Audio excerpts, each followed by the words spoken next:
Fala pessoal, sejam muito bem-vindos aqui a mais um episódio do Let's Open Podcast, seu podcast favorito para falar de economia aberta. Sou Gabriel Pereira, escrevo semanalmente sobre o que tem acontecido de melhor no mundo de Open Finance.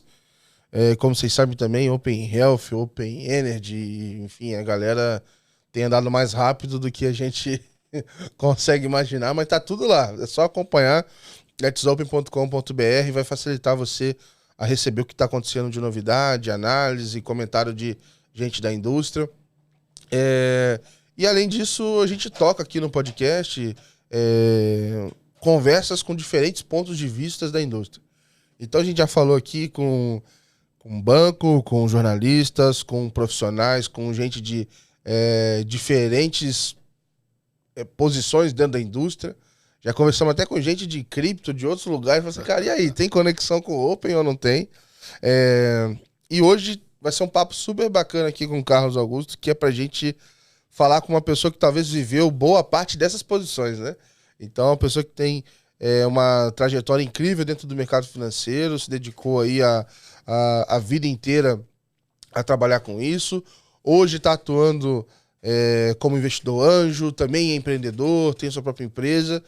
E é figurinha carimbada. Quem tá no mundo Open aí, ou pelo menos lê a newsletter, vê lá que tem algum artigo dele, aparece como curador de evento na prensa, etc. Então, no dia a dia no mercado você acaba tendo contato com ele. Então, assim, cara, é uma honra, um prazer te receber aqui hoje. Muito obrigado pela tua participação, Carlos.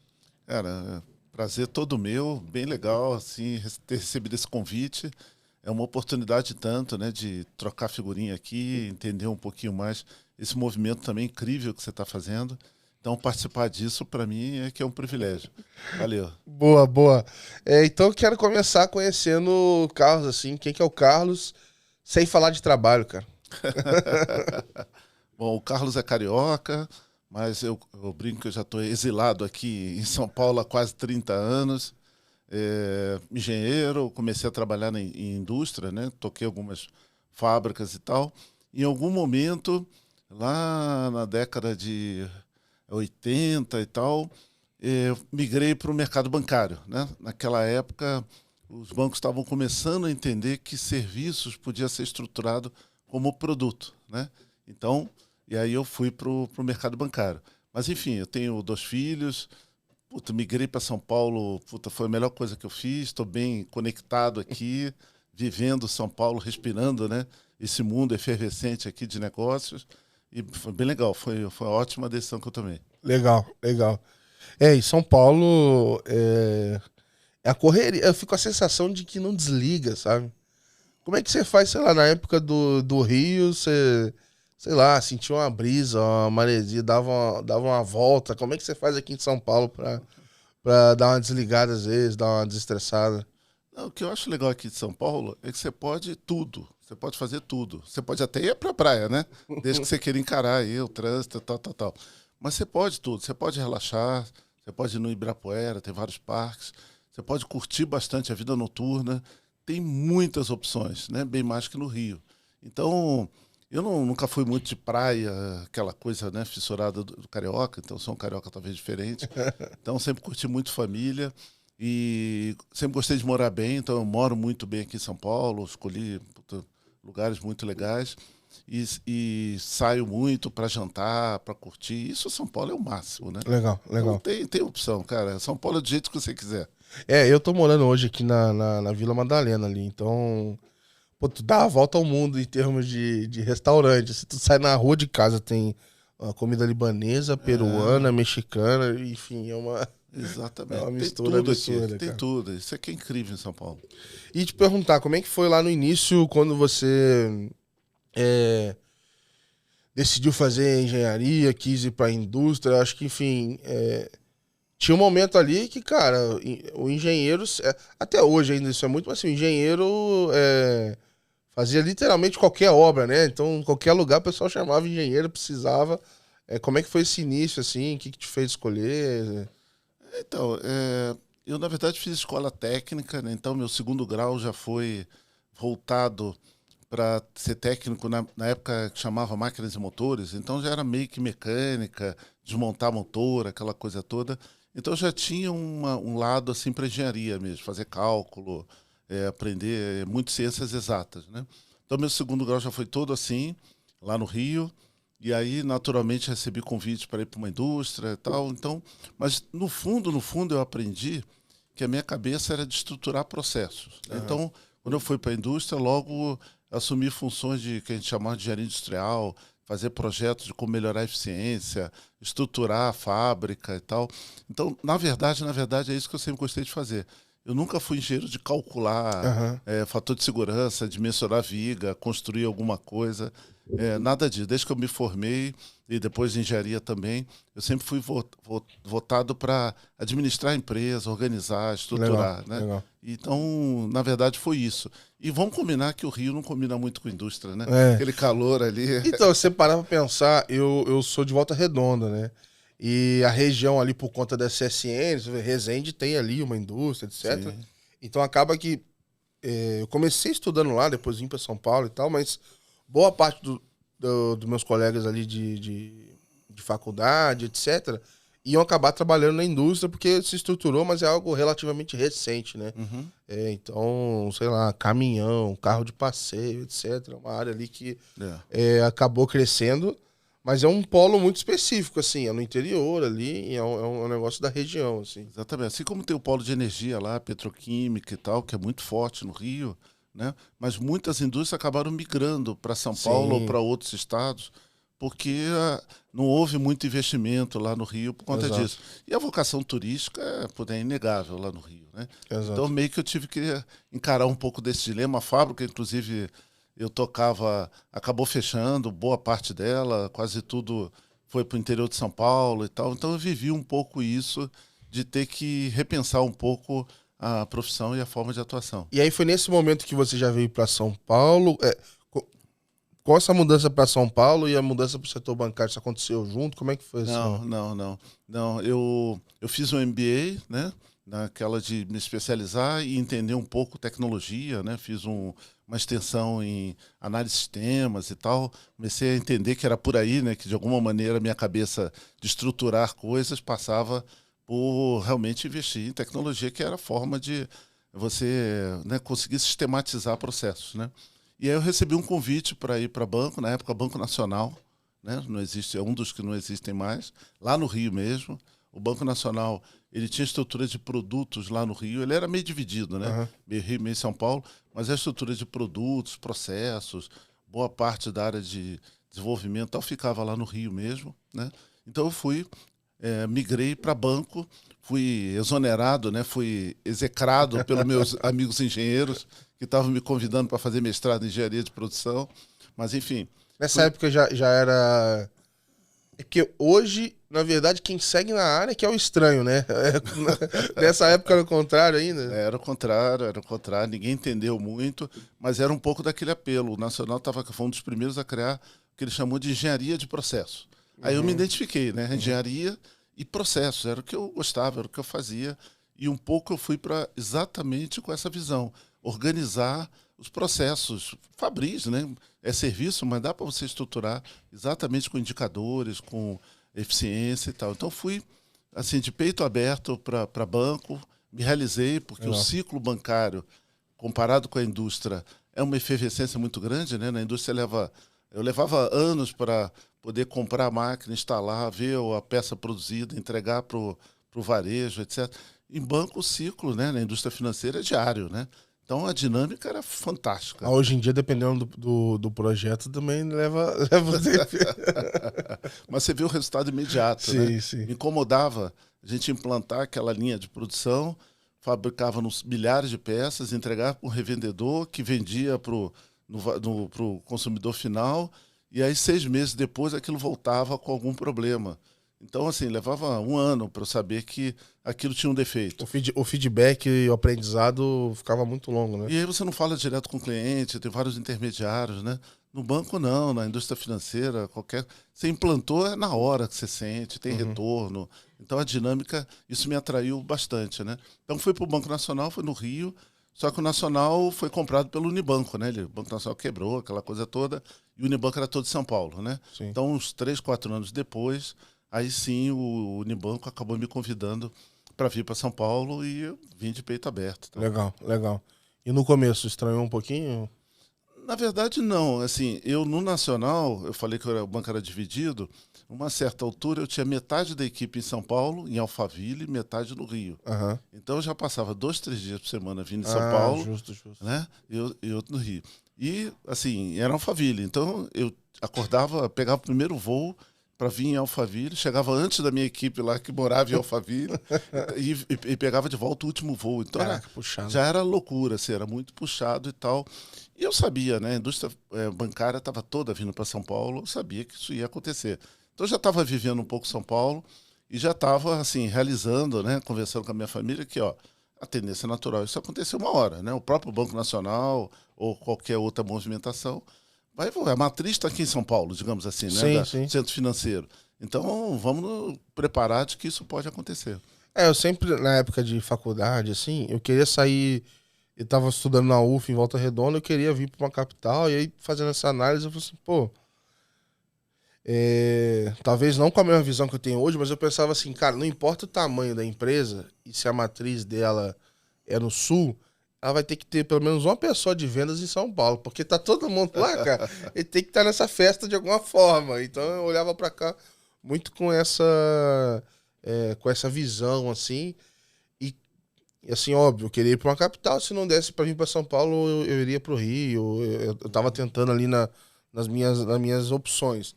Mas eu já tinha essa sensação, isso na época lá atrás, assim, em 2011, 12, assim, que eu acho que ainda tava naquele boom da engenharia de petróleo ali, todo mundo fazendo. Eu falei, cara, alguma coisa tá estranha aqui pra mim. E eu tinha esse sentimento, enfim, acabei vindo pra cá também, tô por aqui há uns 10 anos, assim, mais ou menos. É isso, é isso. Então, para mim foi um caminho natural, né? E vindo para cá, né? Também as oportunidades surgem, né? No Unibanco, acabei recebendo um convite para ir para o Bank Boston, né? E o Bank Boston tinha um projeto maravilhoso na época. Mas juntou depois de novo, não foi? Não, eu saí do Unibanco, fui para o Bank Boston, né? Convite do Bank Boston, o Henrique Meirelles era o presidente do banco, estava indo para Boston virar o presidente mundial. E o projeto mais importante na menina dos olhos dele é fazer a operação do Brasil crescer, né? Ser relevante, né?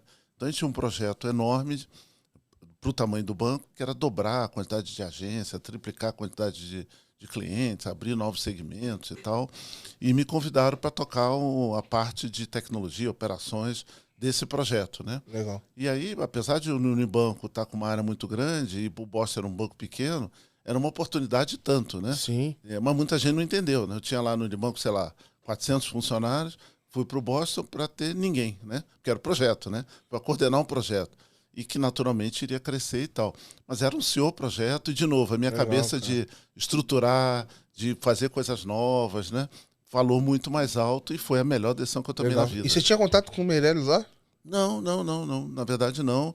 Eu tinha contato com algumas pessoas que estavam porque no ele foi Boston. pra fora, né? E aí estava abrindo essa parte no Eu Brasil. tinha contato, na verdade, com algumas pessoas. O mercado não é tão grande assim, né? Sim. A gente sabe disso. Então, algumas pessoas que me conheceram da época do Nacional e do Unibanco estavam lá, em algumas outras áreas, e me conheciam, me recomendaram. Então, fui entrevistado, selecionado e tal, e acabei recebendo esse convite. Legal, cara, legal. E como é que foi essa experiência aí, de fazer esse rollout? Como é que... Foi fantástico, fantástico. Era um banco que era um banco de corporate, em que os processos eram todos muito tailorizados, né? Era muito individualizado, tudo muito customizado, e queria virar um banco de varejo, alta renda, mas varejo. Então tinha justamente o desafio de organizar tudo, estruturar, fazer uma maquininha de abrir agência, um time, né, que se juntou, pares meus e tal, maravilhoso. Foi uma experiência, e a cultura do banco é uma cultura aberta, né, de fato empreender as coisas, de fazer, tomar decisão, assumir risco. Eu não tô lembrando aqui, mas o Bank Boston depois aqui, a operação do Brasil, ela não entrou, não voltou pro Itaú? Isso, então. É isso que eu tava falando, pô, tu saiu do Unibanco e aí depois o negócio voltou. É isso aí. O Boston foi comprado pelo Bank of America, que acabou vendendo para o Itaú 10 anos depois do que eu estava lá, né? E aí, realmente, eu fui para o Itaú, mas aí foi interessante, né? Porque assim, estava num banco que eu tinha uma área enorme para o tamanho do banco, o Itaú aquilo não é nada, né? Mas como um banco pequeno, tinha várias áreas de vários setores, e aí no Itaú, cada área era um diretor diferente, espalhado e tal. Mas te Então, dá uma bagagem também muito grande, isso, né? Você conseguir ver o todo ali, né? de uma visão bem ampla e tal. E aí foi todo esse processo de fazer esse rollout, entregar cada área e tal. E aí eu assumi uma função legal lá no Itaú, fui convidado e tal, foi bem bacana também. Legal. Né? Então, é interessante assim, como eu sempre tive, né, característica de mergulhar, entender o processo a fundo e tal. Na verdade, cada mudança dessa, cada vez que eu fui comprado, né, eu brinco que eu fui comprado, né, fui no pacote, na verdade eu me dava muito bem, porque eu conhecia a fundo aquilo e sabia ajudar como aquilo devia ser integrado, como fazer diferente e tal. Então, fui no Itaú, foi uma experiência maravilhosa, né, assumi várias posições, e o mais interessante é que, 3 anos depois, o Itaú se fundiu com o Unibanco, né? Uhum. Eu tinha trabalhado no Unibanco, né? Sim. E aí falou assim, pô, peraí, ele conhece o Itaú, conhece a área operacional toda do Itaú, porque ele ajudou aqui a fazer a transição do Bosch e tal, e ele conhece a área operacional do Unibanco. Então, cara, assume aqui fazer essa integração toda. Toma que esse filho é teu. É. Então, a experiência de ter trabalhado no Unibanco e, enfim, ter sido bem sucedido lá e também a experiência que já estava rodando lá no Itaú estava legal, então também ajudou para fazer toda essa integração e foi muito bom. Foi muito legal. Legal, cara, legal. Eu sei que, assim, em algum momento, eu não sei exatamente na trajetória, você também começou a fazer, enfim, consultorias, começou a trabalhar com investimento, etc. Queria entender um pouco como é que foi, talvez, enfim, quais foram esses passos aí na sua carreira até você fazer essa transição? Falou assim, putz, beleza. E que momento que você falou assim, pô, tô como executivo aqui, fiz vários projetos grandes pra caramba e talvez eu queira fazer algo diferente. Talvez eu não queira mais 500 funcionários, 1000 funcionários, quero, sei lá, fazer um negócio diferente. É isso aí. Então, no Itaú tinha lá, sei lá, 10 mil, 15 mil funcionários, Caraca, né? cara. Mas pro Itaú, assim, era normal, né? Estrutura gigantesca. Pô, mas mesmo assim, cara, 15 mil tem time de futebol aí que não bota 15 mil no estádio.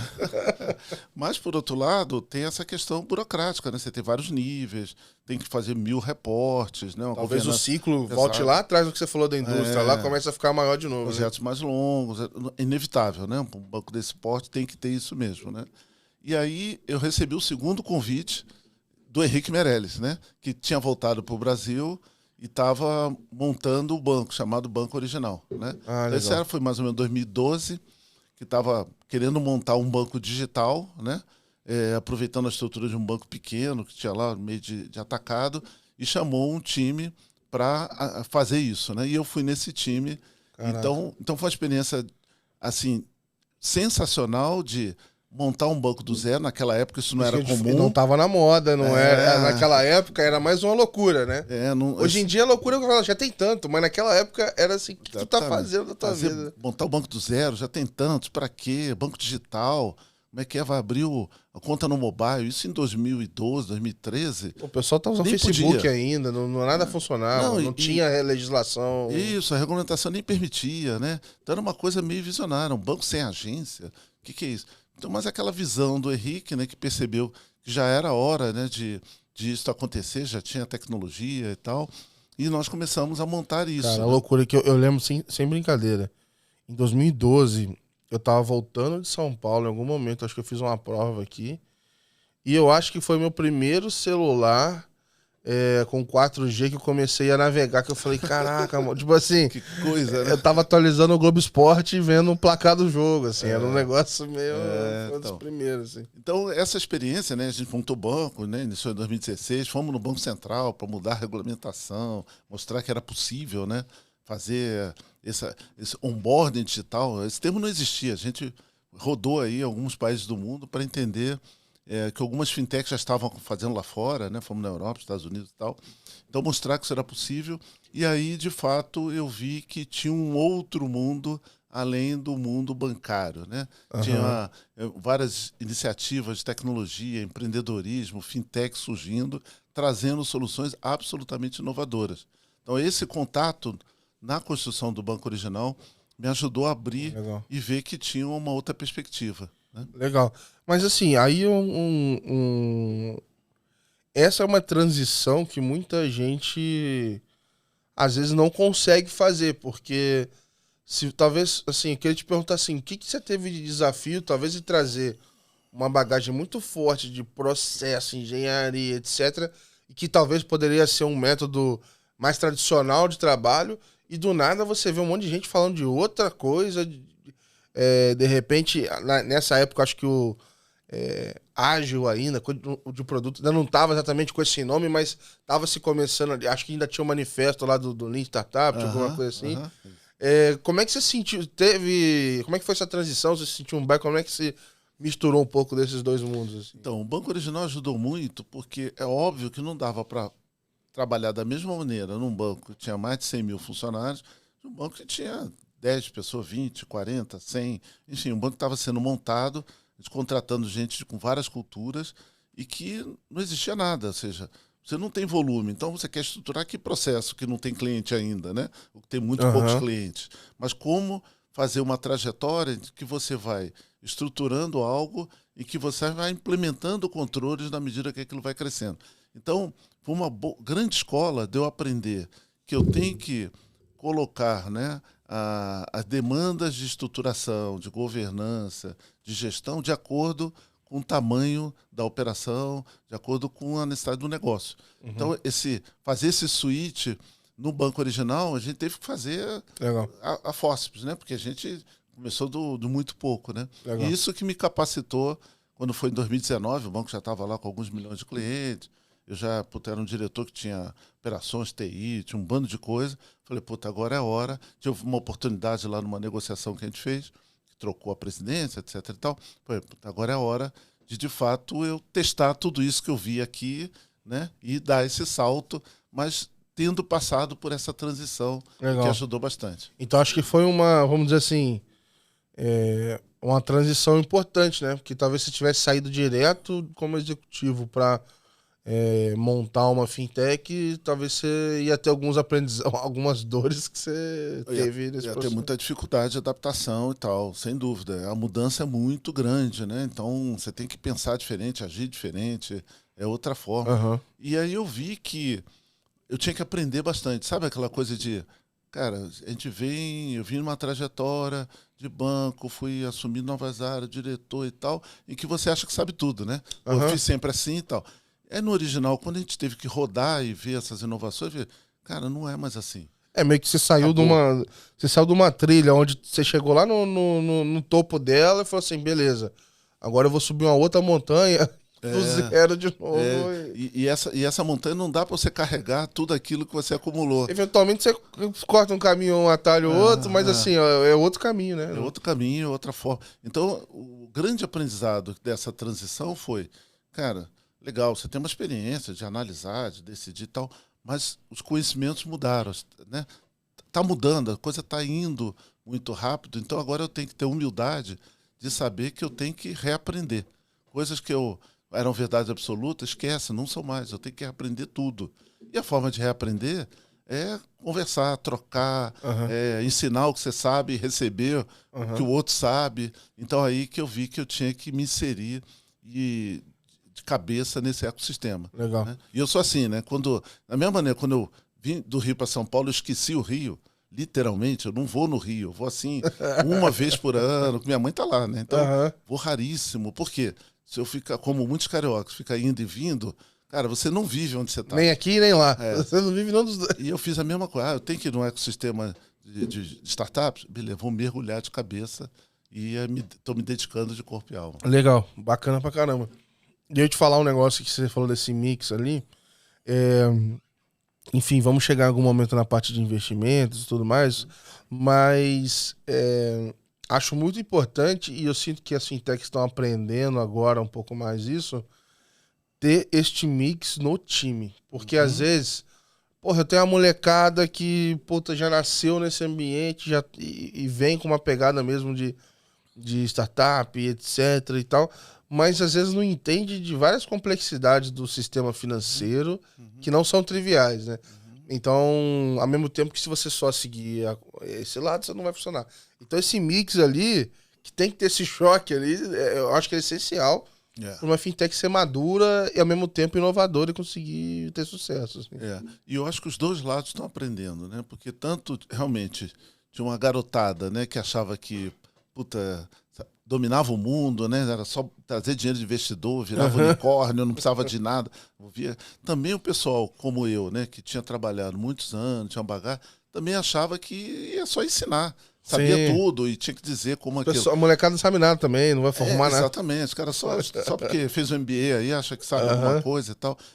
Os dois lados estão aprendendo de que ambos têm que ensinar, ambos têm o que aprender.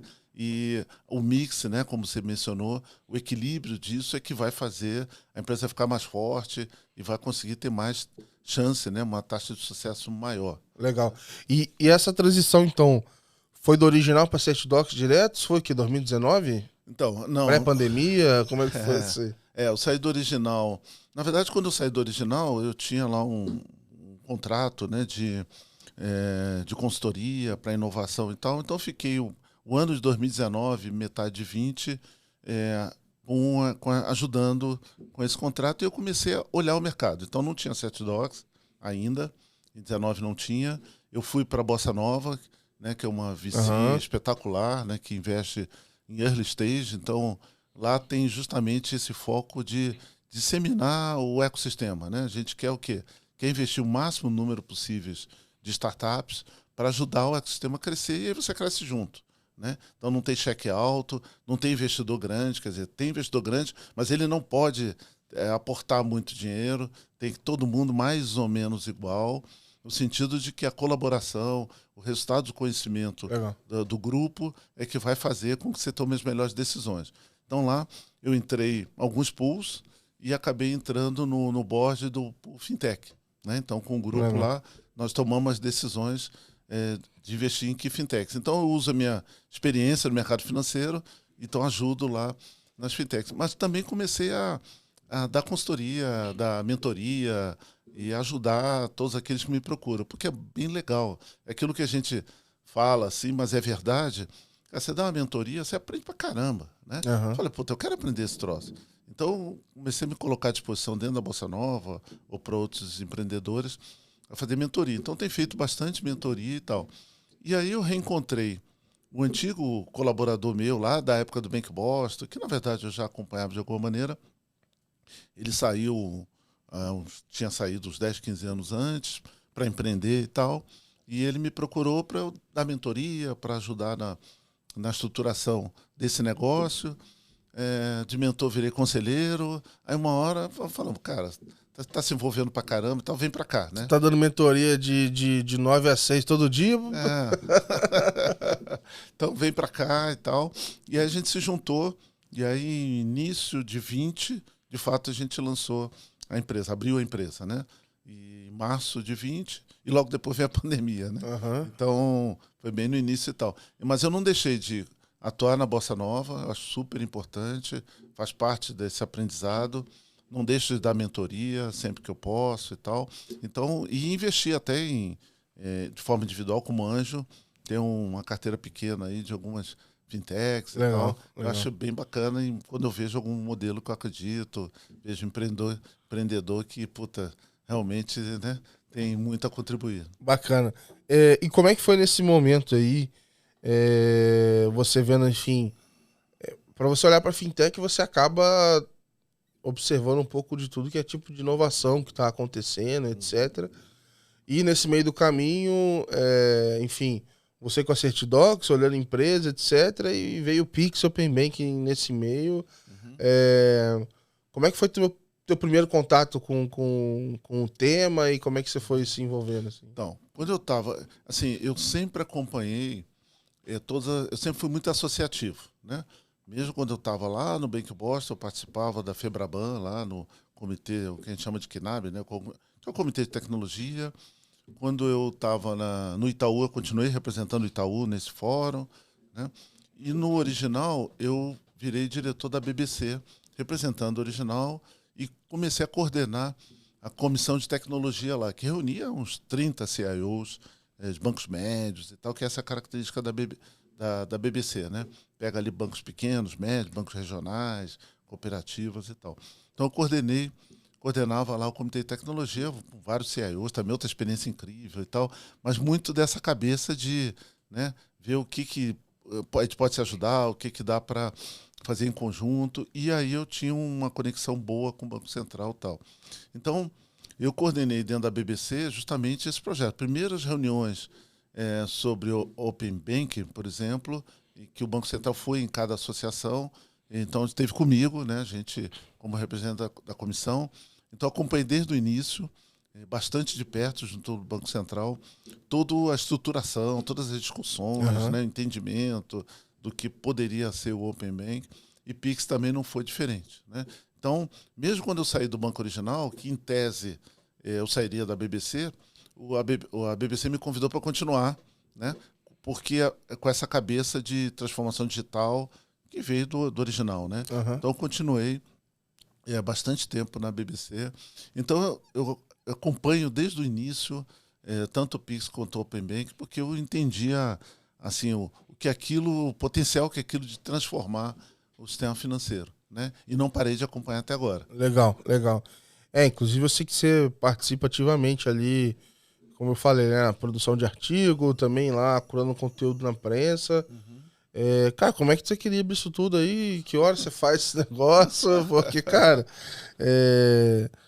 com a Let's Open, com as coisas aqui, eu já tô ficando um maluco. Então, como é que você equilibra esses pratos todos aí, cara? Mas você sabe, né? Quando a gente faz aquilo que gosta, né? Quando sente que você tem retorno, né? E o retorno aí muitas vezes é de aprendizado, de você se sentir mais capaz de ajudar.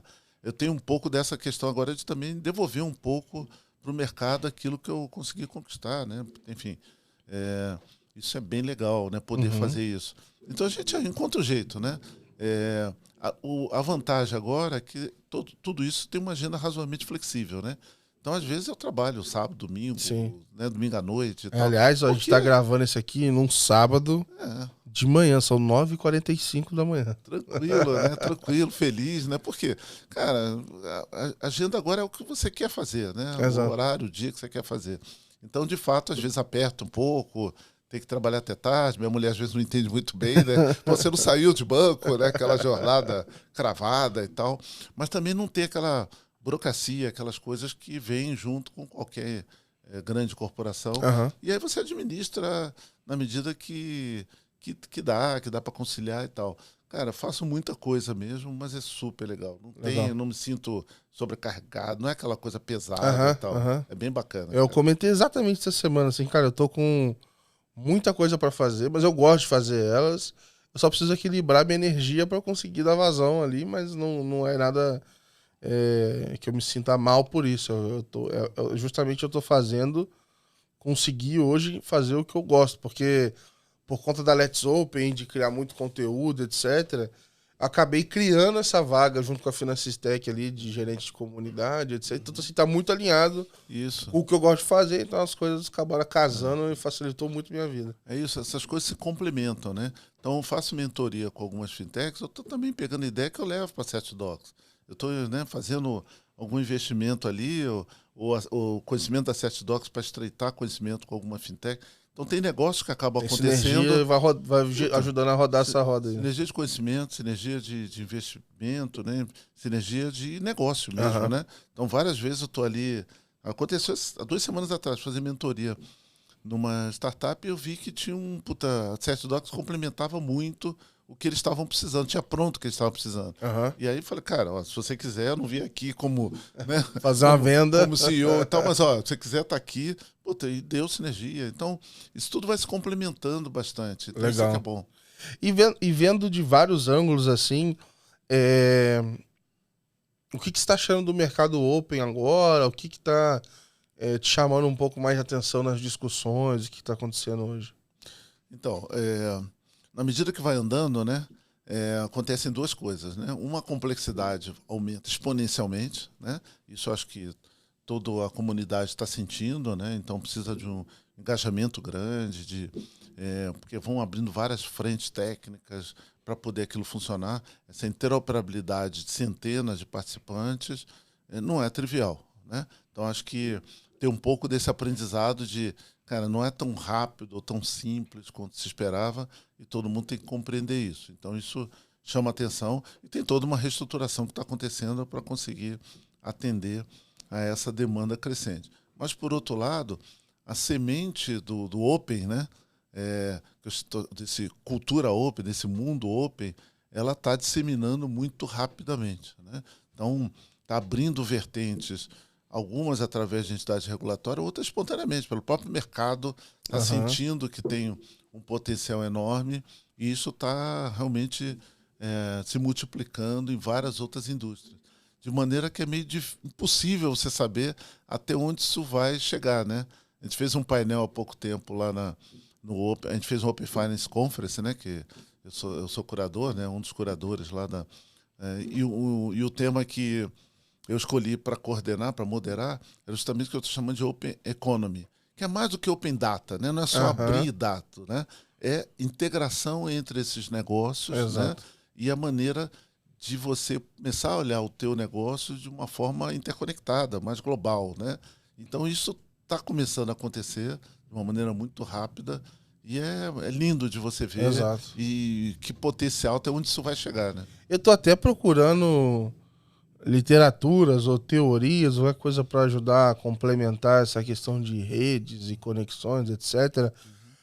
Mas eu tenho ido muito nessa linha também, assim, de economia aberta. Então o pessoal me pergunta assim, pô, Gabriel, você tá querendo focar em conteúdo, mas é só Open Finance e depois, por que você também já não fala de cripto e fala de não sei o que? Eu falo assim, cara, primeiro, eu gosto do nicho, eu acho que isso tem um valor absurdo. E segundo, que assim, essa economia aberta, cara, de novo, é uma nova internet, é um negócio que vai abrir isso aqui, assim, eu não tenho noção, mas eu tenho a sensação da dimensão e da direção para que isso vai. Então, assim, eu vejo que, cara, daqui a 5 anos, daqui a 10 anos, esse negócio vai continuar abrindo, até porque foi investido muito dinheiro nesse momento aqui, a ponto que eu acho que a gente não volta para trás, a gente vai continuar fazendo isso dar certo. Não tem... Eu acho exatamente isso. Assim, o Open Finance, né? Sempre tem duas vertentes, né? Tem a vertente principal, que é dar autonomia para o cliente, ele portar os dados e tal, para ele poder, né, ter liberdade, etc. e tal, beleza. Essa é a base do Open. Mas tem um outro lado que é tão fantástico quanto, que várias indústrias estão começando a perceber, que é o que isso gera para a própria indústria de eficiência, de agilidade, de capacidade de inovar, de criar novos modelos muito mais disruptivos. Né? Então, a indústria se interconectar de uma maneira com interface padronizada, trocando informação e tal, podendo colaborar, então, de uma maneira simples. Né? Se você tem interface padronizada, você pode fazer parcerias muito mais rápido, né? Banco com fintech e tal. Isso dá um ganho de eficiência e dá uma renovada naquele negócio de maneira fantástica. Então, o que isso está acontecendo? Pega o pessoal lá de energia. Eles é que estão propondo para o regulador abrir os dados, criar um modelo open. Por quê? Porque eles perceberam que isso vai dar, de fato, uma alavancada, né? E agora eles vão começar a ter a jurisprudência, né? Estão fazendo lá e o negócio tá andando. É possível, né? Então, olha só os benefícios, né? Exato. E tal. Então, não é só benefício para o cliente, é um benefício enorme para o cliente, mas é também para a própria indústria, quando ela não fica só no regulatório, quando ela percebe esse potencial. Então, daí que eu acho que, de fato, vai transformar a economia, vai transformar várias indústrias de maneira bem diferente, bem grande. E como um executivo aí que já entregou projetos grandes pra caramba, assim, o que você vê que é o próximo grande passo desse projeto, assim? O que você acha que pode ajudar o Open Finance, dar um próximo passo? Onde é que talvez seja um degrau que a gente ia subir agora, assim, sabe? Sei lá, tem algum gargalo, alguma coisa que você vê. O que você acha que pode ajudar a alavancar mais o Open Finance? Então, no Open Finance tem vários gargalos, né? Eu acho que na parte, digamos, da indústria bancária, né? Incluindo aí, evidentemente, as fintechs, eu acho que está bem direcionado, está bem apontado, né? O iniciador aí, acho que vai ser o próximo movimento que vai começar a trazer resultados bem importantes, né? Porque tem várias melhorias ou várias features em cima do iniciador, estamos só no comecinho. Acho que isso vai ser algo que vai ficar bem visível para o cliente, né, para os e-commerce e tal, o poder que o Open Bank, ainda falando de Open Bank, vai dar. Não tenho dúvida. Quando todo o ecossistema estiver já integrado, conectado, e quando puder fazer com recorrência e tal, e aí bota aí, tá vindo débito automático e tal, aí vão... Porque você sabe, né, na verdade, o Open Bank, o Open Finance, ele só realmente vai alavancar quando gerar benefícios para o cliente, né? Uhum. O cliente quer saber que negócio é esse Open Finance, como é que é, API, é segura. Ele quer saber assim, cara, isso me traz algum benefício? O que é? Me dá o benefício. Ele quer agarrar o benefício, né? Exatamente. Ele não quer nem saber necessariamente o que tem por trás, né? Então, eu brinco sempre que é que nem o Waze, né? Você não adere ao Waze? Eu adero. Pô, você sabia que o Waze tem o teu GPS, sabe tudo que é lugar que você foi? Você abriu os teus dados para ele? Abri, mas, cara, ele usa para mim, ele usa para o meu benefício. Exato. Não tô nem aí que, puta, né? Ele sabe onde eu fui. E qual é a tecnologia que ele usou para calcular aquela rota também? Pouco me importa. Exatamente. Como é que ele faz isso? Tá, cara, eu tô usando o benefício. O benefício é gigante. Então eu quero usar. Vai ser a mesma coisa. Então acho que tem por aí. E essas indústrias do insurance investment, né, investimentos, cara, completar com o Open Bank vai ser um negócio maravilhoso. Mas ali, principalmente no insurance, tem grandes desafios, né? É uma indústria bem mais conservadora, tem muitas barreiras ali Acho que para os quebrar. produtos lá têm menos padrão, assim. É médio, né? É médio. Acho assim, um exemplo que eu faço é investimentos, né? Investimentos você tem produtos padrões e tem produtos muito customizados, né? Para clientes muito sofisticados, de alta renda e tal. Você tem a poupancinha, a renda fixa. Seguro é a mesma coisa. Você tem o seguro de massa, seguro de automóvel, residência. Sempre tem então, o prêmio, é padrão, tem é padrão. É padrão. Você contrata ali, é como se você estivesse preenchendo uma URA. Opções sim ou não, valor, tal, acabou, né? E você tem produtos engenhados, né? O do Itaú tem um seguro bolsa protegida. Parece que é um negócio muito específico do Itaú. Assim. Exatamente. Você tem produtos que realmente são muito sofisticados. Mas o que você usa em 90% das vezes é bem padrão, conecta muito bem e já é distribuído para a indústria bancária. Seguro alto é o que eu mais lembro, assim. Residência, cara. Residência responde 4, 5 perguntas. Sim, não, acabou, tá contratado, né? Sua casa existe? É quase isso. É isso. Seguro de vida também. Então, acho que tem esses dois mundos e tem muito para integrar, se beneficiar. E acho que aí vai dar um salto muito grande da indústria de seguros, né? Hoje em dia ninguém contrata seguro, a não ser quando aquilo que você sabe que você tem uma probabilidade muito grande de ter um problema, que é seguro de automóvel.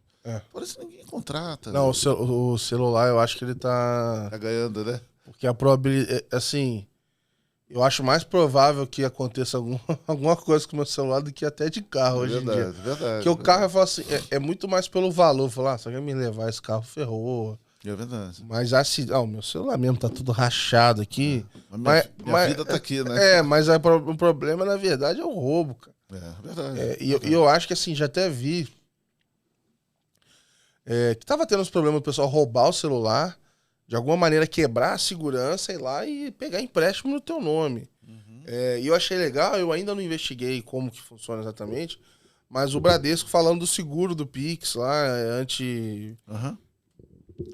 me parece que tem a ver com esse tipo de golpe e tudo mais. Mas é isso, assim, a gente, num país tão arriscado quanto o nosso, é natural que você tenha os mais variados tipos de seguro para tentar se precaver. Mas é sempre seguro contra roubo, né? Por exemplo, você não tem seguro contra a sua vida, contra o seu bem, contra a sua residência. Ninguém leva a sua residência, então você não faz seguro. Puta, né? Então, assim, mas por quê? Também é produto muito padronizado, muito rígido. Eu acho que isso tem muito para evoluir, para melhorar. E tem um outro movimento que está cada vez mais claro, que é a integração disso tudo, né? Então, a gente está vendo o Open Finance vai se integrar com o Pix, né? Que vai se integrar com o CBDC, né? Com o Real Digital. Então, essa combinação, dali vão surgir coisas assim, fantásticas de conveniência, né? De fato, resolver problemas hoje, de que são ainda dores que nós temos no dia a dia. Então, essa integração que o digital permite, né? Você conectar cada solução dessa e dali surgir novos modelos, eu acho que é o grande salto também que nós vamos ver logo, logo. Legal. E assim, eu sei que você participa de vários eventos, conversa com muita gente. O que você viu esse ano que te chamou mais atenção, assim, dentro do mundo Open? Teve algum caso específico, alguma coisa que te veio na sua cabeça, assim, que foi interessante? Tem muita coisa. Tem muita coisa que a gente vê como movimentos, assim, que claramente são derivados desse movimento Open, né? A gente vê o fortalecimento do Bank as a Service, né? Isso com o Open é uma coisa que ele vai ganhar muita força, né? Porque, de novo, você tem conexões padronizadas, simples de você integrar. Então, isso acho que vai acontecer bastante. E as próprias fintechs, você começa a ver modelos de fintechs que começam a ampliar bastante o seu leque de serviços, né? Saindo daquele modelo de unbundling, né? Para rebundling, né? Então, a gente está sentindo que uma consolidação de serviços em torno de algumas fintechs que tinham um serviço muito específico. Isso claramente é algo que o Open Bank traz, porque cada vez mais permite soluções mais integradas. Agora, o que eu acho que, para mim, deveria ter surgido e não está surgindo, que são as experiências de PFM e BFM, né? Então, a gente via lá a Guia Bolso, via uma série de iniciativas e, de alguma maneira, elas foram absorvidas pela própria instituição. Então, o que eu espero que volte a surgir é, de fato, modelos de gerenciador de patrimônio, gerenciador, conciliador financeiro, independente. O independente é um negócio que... Eu, não só aqui, por exemplo, que é a Bolsa, mas lá fora eu vi vários que fecharam e fizeram o mesmo movimento de ir pro B2B. Mas teve um específico que eu não lembro exatamente o nome agora. Mas eu posso botar o link aqui. Eu sei que ele foi premiado lá na Open Expo lá fora. E aí ele ganhou como o melhor app para o consumidor final. Ele é um app de controle de orçamento. E eu não sei como, mas ele é muito, muito, muito focado em reduzir o quanto você gasta nas suas contas. Exato. Não sei o que ele faz, se ele arruma desconto porque tem parceria, se ele renegocia. Ele mostra lá, porque no site é tudo é lindo, né? Mas ele é muito voltado nisso. Mas não sei até quando vai parar de pé também, mas esse é um modelo que realmente está difícil achar. Ele parar de pé como um PFM independente, que acho que talvez facilite em algum momento quando você conseguir fazer de fato o marketplace e aí você assim, olha, as melhores ofertas de crédito é essa. Porque eu acho que assim, até estava discutindo isso outro dia.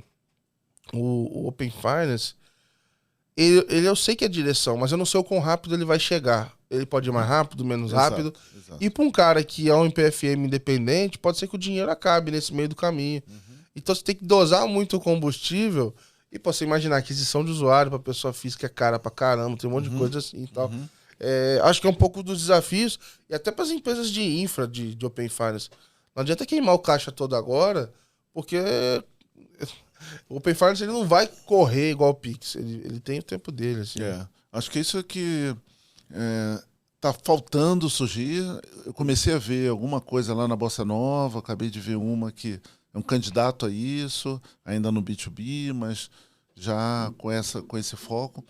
Então, acho que isso que está faltando, realmente aquela plataforma que vai ser minha plataforma de conveniência, que não está ligado a nenhuma instituição, ou seja, ela é independente e ela vai me dar as melhores sugestões, ela vai realmente dar consultoria para mim, olhando tudo que eu tenho, tudo que eu preciso e tal.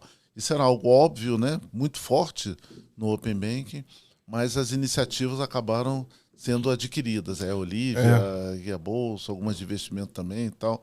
Então, essa é a minha expectativa de que comece a surgir de fato. Legal. A própria CredGo virou a Clavi, então o pessoal acabou que migrou para esse modelo, porque realmente, cara, se cobrar do consumidor final, o negócio não vai parar de pé, que ninguém vai... É improvável que a pessoa use. Mas, enfim, e aí, como é que fecha a conta, né? Não é fácil. E eu queria entender um pouquinho mais da CertDocs, o que vocês estão olhando, e isso pode conversar com o Open, já conversa, como é que vocês atuam? O que nós fazemos, né? Nós fazemos a transformação digital de processos operacionais da indústria financeira, né? E mercado de capitais, fintechs, etc. Né? Então, um pouco das dores que eu vivi bastante, né? Trabalhando em banco, e grandes back-offices, né? Aqueles processos super burocráticos, papel, né? Coisas complicadas, conciliação e tal, sempre envolvendo muitas pessoas, muito erro, muito retrabalho. A gente justamente tem uma plataforma que a gente faz essa transformação, entendendo que o mundo financeiro, cada vez mais, quando se envolve operações mais complexas, de maiores valores, ele sempre precisa de contrapartes para poder garantir a segurança daquela operação. Então, você vai fazer uma operação que você tem garantia, você tem que registrar numa registradora, numa IMF, ou você tem que registrar em cartório, se fazer alienação fiduciária, você vai fazer um FDIC, você tem que levar num administrador de fundos e assim por diante, né? As clearings, etc. Né? Então é um mundo que cada vez você precisa conectar, né? Para poder dar segurança ao mercado e poder, de fato, ter um controle bastante firme das suas posições. Então a gente faz isso, a gente pega este processo e digitaliza ele, faz as conexões todas eletrônicas e tal, simplifica, então, bastante o processo operacional, elimina burocracia, elimina papel, então Legal. a gente faz essas conexões.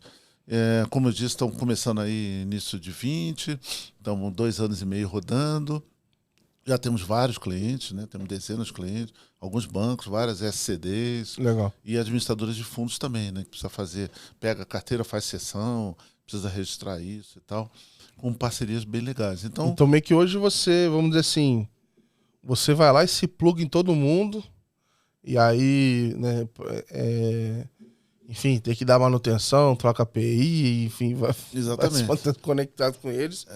E faz essa ponta com os clientes para conseguir levar até lá, né? Exatamente. Nosso modelo é B2B, né? Então, a gente, evidentemente, somos API first, né? Então, estamos bem conectados no mundo de API, mas também temos conexões de outros padrões, que muitos bancos, algumas instituições.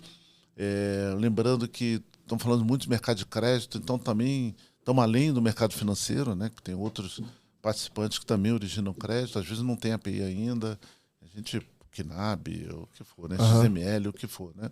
E é isso mesmo. Então a gente simplifica bastante a operação, tira esse trabalho todo e a gente faz essas conexões todas de maneira inteligente e tal, né? Então é um pouco disso. E a gente está olhando que esse mundo está caminhando, né? Ele tá crescendo cada vez mais e o objetivo nosso é cada vez estar mais conectado com todas as operações. Né? Acho que foi no próprio FinTouch, não teve o presidente da CVM que falou da...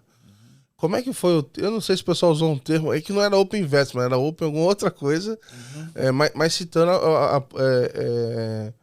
os benefícios ali, a direção de falar assim, olha, de repente a gente quer facilitar algum tipo de, sei lá, portabilidade de fundo, começar a trabalhar outras coisas assim também, que a gente entende que tem fricção aqui no meio, assim, né? E que já estava na hora de talvez pensar numa clínica focada para fintechs e tal. Então, nós estamos olhando isso tudo, né? Legal. A tokenização está vindo aí forte, né? Então, quando você fala de tokenização, por exemplo, de ativos reais, você precisa de alguém que garanta o lastro e precisa, portanto, fazer o registro da propriedade desse lastro de maneira digital. Nós fazemos. Então, também estamos nessa esteira, a gente vai se integrar bastante com este mundo, né, de blockchain, né, e do mundo também de Open Finance, na medida que a gente vai se integrar cada vez mais com processos via API. Então a gente está no meio ali, sempre que a gente enxerga a oportunidade de agregar valor, gerar eficiência para o mercado. E tem muita oportunidade, aquilo que a gente fala, tem oportunidade para tudo que é lado. Legal. E assim, agora uma visão um pouco mais ali do Bossa Nova e também sua visão como investidor. A gente passou aqui por algumas rodadas bem altas de investimento no final do ano passado, depois deu uma secada boa aí em termos de investimento, mas ao mesmo tempo ainda tem algumas empresas levantando, às vezes através de um CVC ou alguma coisa assim. Eu queria ver um pouco da tua visão assim, do mercado e como é que está esse mercado para fintechs e se isso muda para as empresas dentro do Open Finance, assim. Assim, o dinheiro não sumiu, né? O dinheiro está aí, né? Tá certo? O que eu acho que aconteceu claramente, né, em função da caminhada dos juros, né, é que ficou muito mais responsável, né, o uso desse dinheiro para colocar em fintechs e modelos mais inovadores. Então, está todo mundo agora perguntando, cara, isso aí vai dar resultado lá na frente? Tem um bom plano, né, para poder, de fato, aquilo alavancar? Coisa que antes a pergunta não era essa. A pergunta é, cara, vai crescer a receita? Né? Você vai dobrar a receita? Se vai dobrar a receita, as outras linhas não me interessam. Né? Dobrando a receita um dia, isso vai dar muito dinheiro. Né? Agora, Perigoso. a pergunta não é bem essa. Então, quando você fala de early stage, né? Enfim... Só para a gente definir para o pessoal aqui, até onde vai o early stage? O que... não é muito rígido isso, mas geralmente a gente está falando de rodada pré-seed, seed, que vai até alguma coisa de, no máximo, aí 5 milhões, alguma coisa assim, né?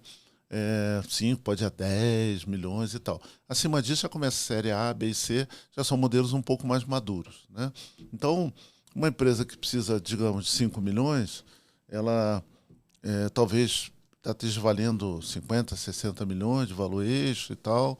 Então, é alguém que está, em geral, numa jornada de 2, 3 anos, máximo, por volta disso.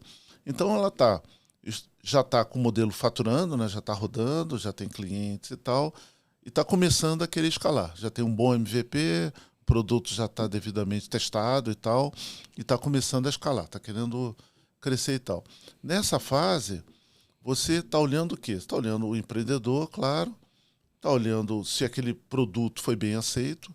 Então, tem um potencial muito grande, né? Dado que se ele identificou, a tese dele é boa, o mercado é grande, então você tem um potencial grande para subir. E o dinheiro que você precisa colocar não é muito, né? Então, na Bossa Nova, como outras venture capital que investe nessa fase, e às vezes dilui, né, com vários e tal, assim, o risco seu é baixo. Você está botando 500 mil, 1 milhão e tal, junto com outros, soma esses 5 milhões, alguma coisa assim, com um potencial muito grande. Porque assim, se ele já tem clientes, né, os clientes estão satisfeitos e ele tem um mercado muito grande, cara, a chance desse business crescer é enorme, né? Então, olhando para o Open Bank, é a mesma coisa, né? Puta, ele está ali inserido no Open Bank, já desenvolveu algo que parece fazer todo sentido, já está em uma parceria com um banco, por exemplo, ou com algumas fintechs e tal, que acreditam nesse mercado. O Open Bank andando, cara, isso vai crescer. Não sei se vai virar unicórnio, mas vai crescer. Então, é um investimento que você faz com digamos, com um risco relativamente baixo, né? E se tiver um bom plano, cara, dinheiro não falta para isso. Um bom empreendedor, com um bom plano, né, com uma boa tese, eu não vejo que isso que falta. Pode ser que aquele valuation que eu imaginava que eu comecei a operar e já vale os 100 milhões, 200 milhões, pode ser que agora tenha um ajuste, né? Mas dinheiro não está faltando. E você acha que não é um pouco prejudicial uma certa corrida para virar unicórnio? Porque assim, às vezes a empresa não precisa virar unicórnio, é rentável e beleza. É isso mesmo, é isso mesmo. Nós nunca vimos na CETDOCS de sermos unicórnios. A gente está num nicho grande, importante e tal, né? Que a gente percebe que a gente pretende ser um player relevante, a gente está crescendo, estamos dobrando aí e tal, muito rapidamente. Cara, mas a gente não imagina virar um unicórnio. Não sei se é. De fato, acho que é um exagero, um pouco essa meta, né? É que parece que se você não falar, você não é ambicioso o suficiente, o teu TAM lá, né, o Total Addressable Market não é grande, então, pô, não é legal, o que você vai fazer? E o que acontece? Se você não for um gestor muito consciente, o que acontece? Você acaba botando dinheiro demais para poder acelerar rápido, né? Aumenta muito a equipe. Você acelera a Ferrari com um piloto... E às vezes você não está preparado para a estrada, não está asfaltada, né? Você botou lá um puta equipe, botou enorme, e às vezes a velocidade que você vai conseguir andar ainda não está madura o suficiente, né? Então, isso acontece com várias empresas que acabam ficando pelo meio do caminho. Pô, né? a Klarna me assustou pra caramba, assim, como é que eles saíram do valuation deles lá fora e de repente cresceu pra, sei lá, coisa de 30, 40 bi. E aí o negócio foi voltando, e agora não tem nenhuma notícia falando nada deles. Assim. Então, tinha um otimismo exacerbado, né? com abundância de dinheiro e tal. Buy Now Pay Later levou uma galera pra cima ali, muita gente lá fora, né? Exatamente. Aí começa a dar crédito e tal, só que você não ganha dinheiro dando crédito, né? Você ganha dinheiro recebendo, né? Exato. A conta vem, né? A conta vem. Então teve esse otimismo exagerado, excesso e tal, que eu acho que agora está se ajustando, está chegando no equilíbrio. Sempre o mercado vai para um lado ou outro muito rápido, né? Mas eu acho que está chegando no equilíbrio, né? Discussões mais racionais, de entender exatamente o modelo. Não quer dizer que você precise dar lucro rapidamente, mas quer dizer que você tem que ter um plano consistente para chegar lá. Isso é o mundo de negócio, né? O negócio sempre foi assim, né? Especialmente quem está aqui o empreendedor aqui que está nos ouvindo, né? Que está querendo iniciar, eu estou vendo que não tem dinheiro para bons projetos e tal. Não, isso não tem problema, né? E você crescendo, tendo uma gestão responsável, né? Você sabe como você vai virar, né? Como você vai conseguir lucro, ter uma estratégia clara, que você vai estruturando também ao longo do caminho, né? Não precisa ter essa visão clara desde o início, né? A chance dela mudar é alta. É alta, tá? Ninguém vai te cobrar, né? Você está começando a empresa, um plano de 10 anos, isso é estupidez. Mas tem uma visão de como você vai dar o próximo passo e você vai aprendendo e vai conseguindo cada vez ir aprimorando isso, ajustando de acordo com o mercado, acho que você não vai ter problema e é aí que você vê rodadas ainda muito boas. Agora, tinha uns caras que queimando caixa a rodo, né? Eles têm o exemplo da Hash aí que, cara, você olha e fala, cara, como isso aconteceu? Sim. Né? Vários anúncios de muito dinheiro. Cara, tava muito comum você ver falar 300 milhões, 500 milhões, como se fosse, tipo assim... Exatamente. Pouco dinheiro, né? Exatamente. Então, tinha muito exagero. Isso é bom para o mercado, dá um trauma inicial e tal, mas é bom para dar uma seriedade para o mercado, valorizar aqueles que são bons gestores, né? E esses eu tenho... A gente fala muito conversa muito, né, com vários empreendedores e tal, inclusive na nossa carteira lá. Cara, ninguém está tendo problema, estão indo muito bem, né? Vida que segue. E é bom. No fundo, é bom. Boa. E pra gente também finalizar aqui, eu gosto de perguntar uma visão de futuro. Então, assim, para abrir um pouco a cabeça mesmo, acho que a única certeza que eu tenho aqui é que a gente vai errar. Mas, assim, o que você vê pro Open daqui a 10 anos, assim, sabe? Sem se prender um pouco às questões regulatórias, mas, assim, onde é que você imagina que a gente vai chegar? O que a gente vai poder fazer, assim? O que tá na sua cabeça, assim? Cara, eu acho que... bom, primeiro, quem não estiver conectado vai dançar, né? Aquele negócio, né? Não tenta fugir né? Porque, dá muito trabalho, muito dinheiro. Não tenta fugir. Cara, se você fugir, você vai se dar mal, né? O Open Finance, o mundo Open vai abraçar todos os negócios. Essa é a minha visão. Assim, ele vai acabar abraçando. Você cada vez mais vai ter que pensar de colaborar com o teu concorrente, teu parceiro e tal. E uma coisa que eu sempre disse, né, sempre foi minha visão, e eu estou, pelo menos nesse aspecto, confirmando, né? Em outras eu estou mudando, estou errando, tá, tudo bem. Mas nessas eu acho que eu estou confirmando assim. A questão não é o que o Open Bank, o Open Finance vai trazer para o teu negócio. Essa é a pergunta errada, né? Pô, o que o Open Finance vai me trazer? Eu dei umas consultorias, via muito o CEO perguntando, mas o que ele traz para o meu negócio? Ele não traz nada. O que você tem que pensar é o que você vai conseguir fazer com o Open Finance. Não é o que ele vai permitir tudo.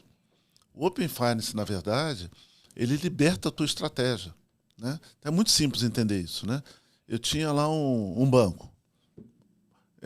Eu não conseguia escalar o banco. Por quê?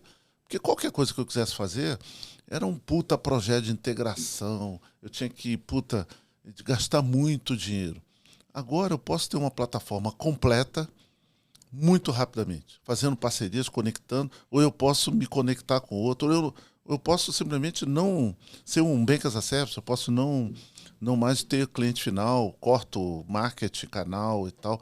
Eu posso agora qualquer coisa, eu vou poder, né, na medida que eu vou, qualquer coisa, né? Seja ir para outros mercados, seja atender desbancarizados, né? Porque agora eu consigo ter modelos mais leves. Aquela grande barreira de entrada está cada vez menor. Acabou. A minha plataforma, eu tenho poucos produtos. Cara, faz parceria com uma fintech especializada naquele produto, já não tem investimento, vai lá. Agora com o Open Invest, traz um portfólio enorme de investimento para a tua plataforma. um portfólio de crédito super especializado de leasing, sei lá o que não vale a pena você ter, né, de crédito imobiliário, sei lá. Você pode conectar e ter o melhor produto de crédito imobiliário, ou de investimento, ou de seguro, na tua plataforma. Você vai poder isso assim, muito rápido, né? Tem cases de UK lá, que em uma semana um banco com uma fintech consegue fazer a integração e botar em produção. Uma semana. Por quê? É mais a negociação comercial, né? Cara, é comissão, é profit share e tal, porque as APIs estão públicas. Tá lá. A execução em si é muito rápida. Né? Tá lá, é público, né? Tal. Só te libera o acesso lá, você vai lá no próprio portal, pega tal, tá tudo homologado e tal. É muito simples, né? Desde que, claro, você faça TV de casa, tem uma arquitetura interessante, tem barramento, flexível. Quer dizer, tem outras questões que não é o Open que vai resolver. Sim. Mas se você tiver essa visão, cara, agora eu posso desenvolver qualquer estratégia, inclusive fora do mercado financeiro, né? Então eu posso ir lá no Open Health e vender outros produtos, varejo vira um grande mundo de Lego, né? Onde tudo enorme. Se encaixa aí. Então o que eu enxergo é isso, assim, ele liberta, cada vez mais vai libertar as empresas para ter qualquer estratégia que ele quiser ter, com qualquer parceiro que ele quiser ter. Então, ele vai te dar uma capacidade enorme. Eu acho que isso vai acontecer, eu não tenho dúvida nenhuma. Então, isso traz um potencial, mas que você tem que pensar agora, tem que começar a trabalhar nisso agora, né? Porque ele vai transformar completamente a maneira com que você pensa hoje, né? E até de não querer aparecer para o teu cliente, né? Querer ficar absolutamente invisível, né? Mas podendo monetizar bastante com as suas APIs, com os seus modelos de negócio, né? Legal, legal. E é um caminho, esse do invisível, acho que a gente ainda vai descobrir pessoas que vão trabalhar isso bem. Porque a minha leitura é que hoje, ninguém tá querendo ser esse cara. Tá todo mundo com um certo receio e tal, mas vai aparecer... porque o invisível ele quase que vira um B2B, porque, né, o pessoal fala, o Google vai ter lá o wallet dele, tá, ele vai ter um banco por trás. Quem vai ser o banco do Google? Ou os bancos que ele vai usar, enfim. Inclusive, quando se fala de invisível, lá na Índia já tem um monte de gente ficando invisível, porque a iniciação de pagamentos lá, todo mundo começa por 3 wallets, lá, 95% do share. Nenhuma é um banco tradicional, é tudo alguma empresa de tech e tem um neobank que é o terceiro. Então eles estão iniciando pagamento como um wallet lá nesses bancos. O banco virou um bolso do cliente só. Isso. E ele nem entra mais no canal. O canal ficou às moscas lá, né? Isso. Mudou um pouco. Mas é isso. Pode ter gente que está aproveitando isso melhor, tá tendo algum tipo de benefício. Obrigado bastante aí por compartilhar. Queria te agradecer pelo papo, Carlão. Foi muito fera. Obrigado por compartilhar a tua história aqui com todo mundo. Foi legal pra caramba. E pela aula aí também, pra gente, enfim, ter essa visibilidade. Enfim, vou deixar os links aqui pro pessoal acompanhar teus artigos, rede social, etc., os eventos que você participa. E deixo aberto aqui pra você deixar uma mensagem final para nossa audiência. O jabá é de graça, então fica à vontade aí. Não, bem legal. Puta, agradeço bastante aí a oportunidade. O trabalho que vocês fazem é maravilhoso, né? Também acompanho bastante, né, lá, os podcasts e tal. Acho que tem muito conteúdo. E o mundo que nós vivemos é esse, né? Esse agora, de você ouvir, aprender, capturar, né? Conhecimentos, eles estão espalhados por tudo que é lugar. Então eu tenho me beneficiado bastante com isso, né? E nessa troca aqui também muito. Então eu admiro bastante aí a tua dedicação a esse trabalho, que é muito legal. Porque sem isso, de fato, a gente não vai conseguir crescer, não vai chegar a lugar nenhum. Então acho que essas pessoas que, né, estão com essa missão, né, de compartilhar, de fazer, eu acho que de fato merecem aí todo o apoio e super à disposição aí para colaborar no que for possível, né? E é isso que eu também estou procurando fazer na medida do possível. Nossa startup tá indo muito bem, tá bem legal. Também tem um pouco disso de ajudar as empresas, né, a poderem fazer melhor os seus negócios e tal. A gente não tem problema de ser invisível, né? Então, a gente vai lá, ajuda ela. Se ela está ganhando, a gente está ganhando também. Acho que isso é bem bacana. Tá bom? E vamos lá, que tem muita coisa para fazer, muita coisa para acontecer ainda. Boa. E é um momento muito especial, assim, também de integração, de interação, troca das pessoas, né? Então, fico bem feliz, assim, de poder fazer, porque eu vejo que a troca é genuína, as pessoas também estão querendo compartilhar. Porque é ruim quando você tá lá compartilhando e ninguém mais divide nada, né? Então, acho que tá sendo um momento especial, assim, é legal reforçar isso e deixar a comunidade mais forte. O maior benefício desse movimento Open é o Open Mind, né? Que está realmente abrindo a cabeça de muita gente de que na colaboração é que você dá saltos bem importantes. Exato. Né? E isso dá para ver na comunidade muita troca de conhecimento, mesmo entre concorrentes, porque sabe que a soma acaba sendo muito mais positiva para todo mundo. O que eu aprendo aqui, enfim, você vê um episódio como hoje, enfim, trazendo as pessoas, isso aqui tem um valor enorme pra mim. Então, se ninguém assistir, se eu guardar, pra mim já vale pra caramba. Então, brigadão mesmo, Carlão. Foi legal, sensacional. E, pessoal, obrigado por acompanharem mais um episódio. Você chegou até aqui, não se esqueça de escrever lá, letsopen.com.br, para eu te mandar semanalmente as notícias, os links, etc. E é isso, obrigado por acompanhar mais um episódio. Em breve a gente volta a se falar. Grande abraço.